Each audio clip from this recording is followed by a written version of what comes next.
హరి ఓం శ్రీ మహాగణాధిపతయే నమ మహాసత్వత్యై నమ దీనామవిత్రయోతు గురు బ్రహ్మ గురు విష్ణు గురుదేవో మహేశ్వర గురు సాక్షాత్ పరబ్రహ్మ తస్మై శ్రీ గురవే నమ. శుక్లాంబరధరం విష్ణుం శశివర్ణం చతుర్భుజం ప్రసన్నవదనం ధ్యాయే సర్వవిఘ్నోపశాంతయే అగజానన పద్మార్కం గజాననమహర్నిశం అనేకదం తం భక్తానామేకదంతముపాస్మయే. శారదా శారదాంభోజపదనాపదనాంభుజే సర్వదా సర్వదా అస్మాకం సన్నిధిం క్రియాత్.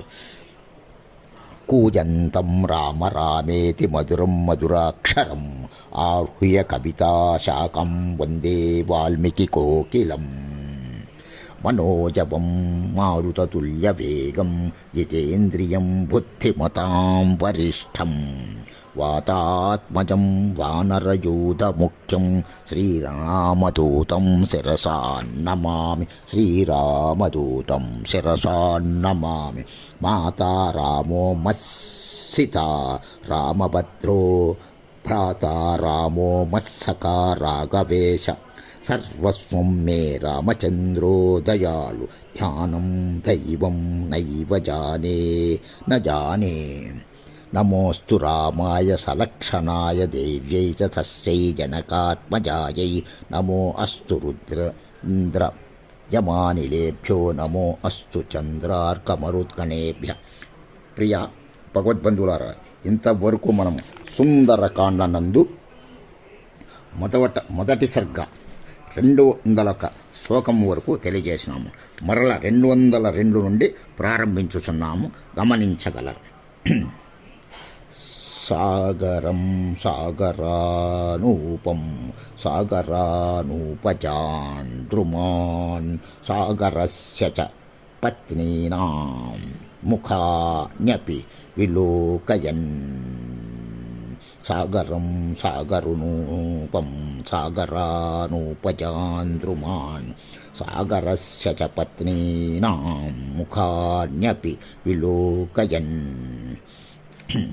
ఆ విధంగా హనుమంతుడు దాదాపు 100 యోజనాలు దూరం గమనించి ఇంచుమించు సముద్ర తీరం చేరి నలుమూలలా పరికించగా ఒక వృక్ష పంక్తి అతడి కంటపడింది.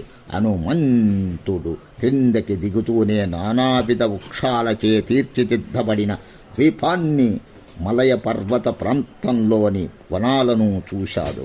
బుద్ధిశాలి సదాలోచన సమర్థుడు అయిన ఆ హనుమంతుడు సముద్రాన్ని, సముద్ర తీరంలోని జల ప్రాంతాలను, అక్కడ పెరిగిన వృక్షాలను, నదీముఖాలను చూస్తూ ఆకాశాన్ని అడ్డగిస్తున్నట్లు మహామేఘంలా ఒప్పారే తన శరీరాన్ని పరికించి ఇలా తలపోశాడు.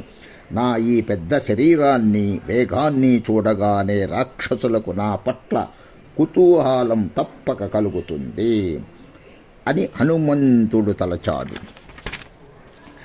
అలా అనుకొని కొండ వంటి తన శరీరాన్ని చిన్నదిగా చేసి అజ్ఞానం తొలగిపోయిన ఆత్మజ్ఞాని తన స్వరూపాన్ని పొందినట్లు సహజ రూపం సంతరించుకొన్న త్రివిక్రముడై బలిని నిర్జించి విష్ణువును తన స్వాభావిక వామన రూపాన్ని పొందిన విధంగా హనుమంతుడు తన మహారూపాన్ని ఉపసంహరించుకొని సహజ రూపం దాల్చాడు.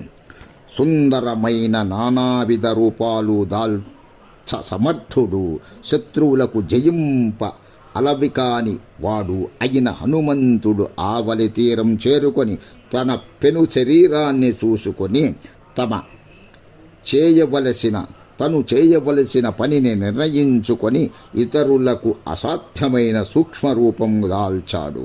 తరువాత మహాపర్వత శిఖరంలా ఒప్పారే మహత్వుడైన హనుమంతుడు సమస్త వస్తు సమృద్ధము, వివిధ రంగుల చిన్న చిన్న శిఖరాలు గలది మొగలి పొదలు, విరిగి చెట్లు, కొబ్బరి చెట్లతో శోభించే లంబపర్వత శిఖరం మీద దిగాడు.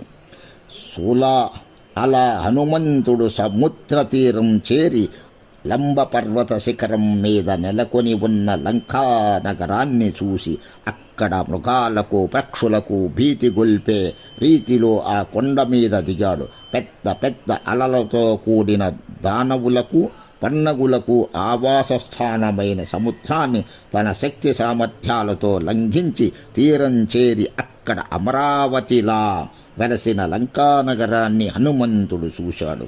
శ్రీమద్ వాల్మీకి రామాయణమున మొదటి సర్గ సమాప్తం. ఓం నమః శివాయ చ నమః శివాయ. హరి ఓం. 210 వరకు మొదటి సర్గ సమాప్తం.